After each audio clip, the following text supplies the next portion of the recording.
देखिए, 2 चीज़ें समझनी पड़ेंगी हमें। एक तो ये जो क्राइसिस है, ये इसको पहले तो क्राइसिस मत समझिए, और ये भारत की क्राइसिस नहीं है। भारत में बहुत पर्याप्त मात्रा में गेहूँ उपलब्ध है, स्टॉक है, रिज़र्व है। एफसीआई के पास लगभग 2.5 से 3 वर्ष का रिज़र्व स्टॉक है, जो वो हमेशा अपने पास रखती है। तो कोई ऐसी गेहूं की क्राइसिस नहीं है। हाँ, अब आप ये समझिए कि विश्व परिदृश्य में कहाँ क्राइसिस उत्पन्न हो रही है।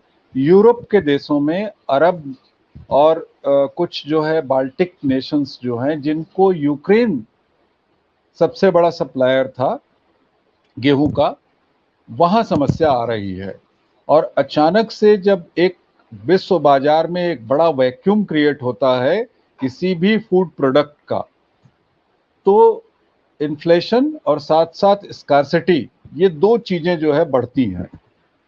तो अब गेहूं की कीमतें, मैंने आपको पहले भी कहा था कि देखिए अगले कुछ दिनों में ही गेहूं की कीमतें, आटा की कीमतें, ये यहाँ के मार्केट में भी बढ़ने वाली हैं, और विश्व बाजार में एकाएक गेहूं की खींच बढ़नी शुरू हो जाएगी। तो ये एक बहुत सकारात्मक कदम लिया है सरकार ने, क्योंकि ये पता था कि देखिए अब जब सप्लाई जो है वो कनाडा, अमेरिका, बाल्टिक नेशंस, इसके अलावा जो और यूरोपीय अन्य देश हैं, इनमें जब एकाएक, और अभी देखिए हम मल्टी साइक्लिक एग्रीकल्चरल प्रोडक्शन करने वाले देश हैं। हमारे यहाँ 3-4 फसलें होती हैं, लगातार होती हैं, रबी, खरीफ, इस तरीके से करके, और मल्टी लेयर एग्रीकल्चर हमारे यहाँ होता है। तो यहाँ तो ये आप तय समझिए कि अन्न का संकट, अनलेस की कोई दुर्भिक्ष अकाल न पड़ जाए, ऐसा ना हो जाए कि फेमिन हो जाए, बारिश ही ना हो, सूखा पड़ जाए, तब भी यहाँ अगले 3 साल या 4 साल अन्न का कोई संकट या अनाज का कोई संकट नहीं होने वाला है, ये स्पष्ट है। सरकार प्रिकॉशनरी मेजर जरूर ले रही है, क्योंकि ये पता है कि जब विश्व बाजार में इतना बड़ा वैक्यूम क्रिएट हुआ है, जो 40-45% का है, जहां गेहूं की सप्लाई 40-45% प्रभावित हुई है यूक्रेन के युद्ध से, जिसमें कुछ हिस्सा रशिया का भी था, कुछ यूक्रेन का भी था, जहां वो गेहूं की सप्लाई करते थे यूरोप के मुख्तलिफ देशों में, और कुछ गल्फ के देशों में भी। तो वो जब शुरू होगा और क्रिएट होगा, तो उस वैक्यूम को भरने के लिए कहाँ से सप्लाई जा सकती है, सरप्लस प्रोडक्शन किसके पास है? तो सरप्लस प्रोडक्शन पूरे विश्व में एकमात्र मुल्क है जिसके पास है, वो है भारत। और चावल वगैरह तो छोड़ दीजिए, दलहन, चावल, इन चीजों को छोड़ दीजिए, गेहूं सबसे बड़ी समस्या होने वाली है, क्योंकि दाल दलहन की बहुत ज्यादा समस्या जो है वो यूरोपीय देशों में नहीं है। वो बहुत ज्यादा दाल नहीं खाते हैं, वो चावल भी बहुत ज्यादा नहीं खाते हैं, लेकिन ब्रेड उनका एक मुख्य आहार है, और ब्रेड बनता गेहूं और आटे से है। तो उस स्थिति में ये तय समझिए कि जब 40% का एक वैक्यूम क्रिएट होगा, और दूसरी चीज ये भी समझ लीजिएगा साथ साथ कि अभी आने वाले समय में खाद्य तेलों का भी एक बहुत बड़ा संकट उत्पन्न होने वाला है भारत के लिए, क्योंकि जो सोया, सूरजमुखी और जो रिफाइंड ऑयल, जिनको हम अपने खाद्य तेलों में शामिल रखते थे, उनका भी एक बहुत बड़ा सप्लायर यूक्रेन और रशिया था, और उनके यहाँ अभी और आने वाले कुछ वर्षों तक खेती सामान्य रूप से नहीं हो पाएगी। तो सामान्य रूप से जब खेती नहीं हो पाएगी, और उनकी जो तंत्र है पूरा, सप्लाई का चेन, स्टोरेज का चेन, इन सबको सुरक्षित होने में, नॉर्मल होने में एक लंबा अरसा अभी लगने वाला है। आप मोटे तौर पर समझ लीजिए कि 8 से 10 वर्ष। तो ये पता है कि ये एक बड़ी विभीषिका और विपत्ति विश्व में आ गई है, जो अगले 10 वर्षों तक रहने वाली है। तो उस स्थिति में भारत सरकार का ये बहुत बढ़िया निर्णय है कि उन्होंने पहले से ही प्रिकॉशनरी मेजर ले लिए हैं।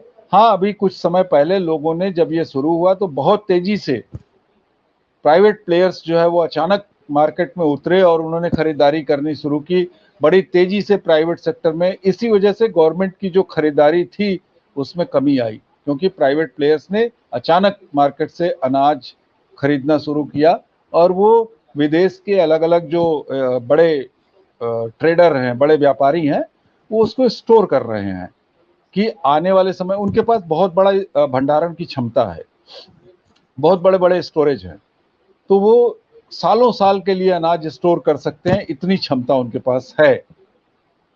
तो उस स्थिति में ये एक क्राइसिस अभी उत्पन्न हो जाती कि अभी और आगे आने वाले वर्षों में वो अचानक से ये सब चीजें साइफन कर ले जाते, मतलब गेहूं साइफन कर ले जाते भारत से, और भारत को उस विभीषिका को झेलना पड़ जाता जब तक अगली फसल नहीं आती। लेकिन ये मेजर लिया गया और ये रोका गया। अब ये जरूर है कि कुछ मुल्कों के साथ हमारे रिश्ते तल्ख हो सकते हैं। तल्ख तो क्या होंगे, ये है कि आप उसको राशन कर सकते हैं, आप उसको कंट्रोल कर सकते हैं, और कंट्रोल वे में वो सप्लाई आप अपने हिसाब से कि भाई जिस मुल्क को जितनी आवश्यकता है उनको एक राशनिंग सिस्टम लगा के उनको वो चीजें दें। कुछ प्रोग्राम ऐसे हैं जहां आपको मैंडेटरी कंट्रीब्यूट करना ही होता है, जैसे यूएनएफओ है, यूएनएफपी, यूनाइटेड नेशन का फूड प्रोग्राम। वहां आपको एक certain amount of food grain देना ही होता है जो उनके एग्रीमेंट में आपके साथ होता है, तो उसको आप मना नहीं कर सकते, उसको नकार नहीं सकते, वो आप देंगे ही देंगे। उनसे जुड़े हुए जो मुल्क हैं, जो ऐसे मुल्क हैं जो अंडर प्रिविलेज हैं या जिनके यहाँ उत्पादन नहीं होता है, उनको जो चीजें देनी है वो आपको देनी ही देनी है, वो सप्लाई आपके यहाँ से जाएगी ही जाएगी, ये तो तय है। ये भी तय है साथ में कि हाँ, अब आप एक निगोशिएटिंग पावर हो जाएंगे उन तमाम मुल्कों के साथ जो ऑयल, क्रूड ऑयल, गैस, इन चीजों के सरप्लस रखते हैं, कि आप उनसे ये कह सकते हैं कि आओ भाई हम एक्सचेंज कर लेते हैं, आओ भाई हम कुछ और इस तरीके से मूल्य संवर्धित ट्रेड कर सकते हैं। वो बहुत सारी अलग अलग चीजें हो सकती हैं जिनके हिसाब से आप अंतर्राष्ट्रीय मार्केट में उसको तय कर सकते हैं, बना सकते हैं, बिगाड़ सकते हैं। व्यापार का एक अपना नजरिया होता है जिस तरीके से आप उसको कर सकते हैं। लेकिन ओवरऑल अगर हम ये कहें कि हाँ, ये एक बहुत प्रिकॉशनरी मेजर लिया है गवर्नमेंट ने, तैयारी की है। ये नहीं आप नकार सकते कि प्राइवेट प्लेयर अभी भी जो है उन चीजों को ले नहीं जाएंगे या वो उसको ले जाने का प्रयास नहीं करेंगे, लेकिन सरकार ने अभी से लगाम लगा दी है। हो सकता है कि कुछ मुल्कों को जो पड़ोसी हैं, जैसे नेपाल का नाम लिया आपने, पाकिस्तान में भी ये क्राइसिस होने वाली है।